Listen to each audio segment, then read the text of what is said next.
नमस्कार, मैं ईश्वरानंद। आज हम श्रवण करेंगे एक धार्मिक कहानी, एक कथा, जिसमें हमें यह पता चलेगा कि आडंबर क्या है और अनास्था क्या है। एक बार माता पार्वती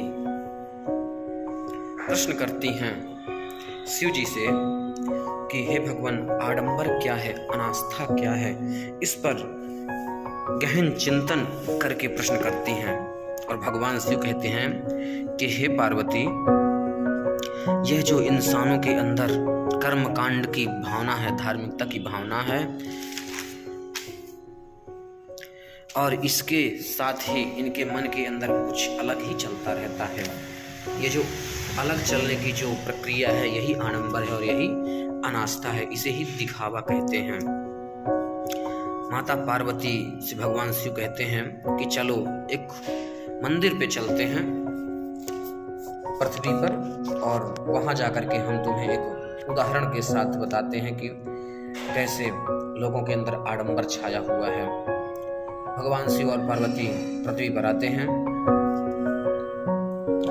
और पृथ्वी में आने के बाद एक मंदिर के द्वार पर जाते हैं और भगवान शिव एक कोढ़ी का रूप धारण कर लेते हैं और माता पार्वती एक सुंदरी का रूप धारण कर लेती हैं।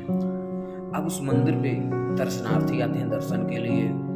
कुछ तो देखते हैं कि एक कोढ़ी बैठा हुआ है, एक सुंदर स्त्री बैठी हुई है, और मंदिर के अंदर चले जाते हैं। कुछ लोग उन्हें प्रणाम भी करते हैं और कुछ लोग तो आकर के उस सुंदरी अर्थात माता पार्वती से कहते हैं कि इस पति के साथ तुम क्यों हो, ये रोगी है, कोढ़ी है, भाई दूसरी जगह चले जाओ।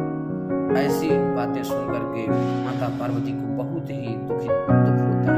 माता पार्वती भगवान शिव से कहती हैं कि हे देव, अब कैलाश को लौट चलते हैं। ये संसार जो है रहने लायक नहीं रह गया है। यहाँ के लोग कितनी बुरी जो है बातें करते हैं सबके बारे में।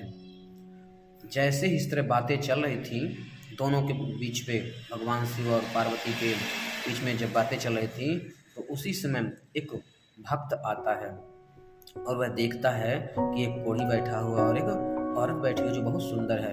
उन दोनों को प्रणाम करता है, चरण स्पर्श करता है और कहता है, आज्ञा मांगता है माता से। कहता है, हे माता, आपकी आज्ञा हो तो मैं आपके पति के घावों को धो दूं, पट्टी वगैरह कर दूं, इनकी सेवा कर दूं।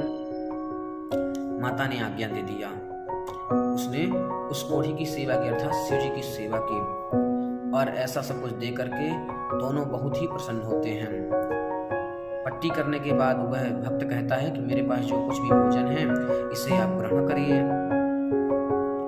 जैसे ही वो थाली सजाता है भोजन के लिए, दोनों पति पत्नी जो कोढ़ी और एक सुंदरी थे, वो भगवान शिव और पार्वती के रूप में परिवर्तित हो जाते हैं। उस भक्त के ऊपर बहुत प्रसन्न होते हैं और भगवान शिव कहते हैं कि देखो, करोड़ों में कोई एक ही ऐसा भक्त होता है जो मंदिर जाने से पहले सेवा धर्म पर विशेष ध्यान देता है और परम पद को पाता है।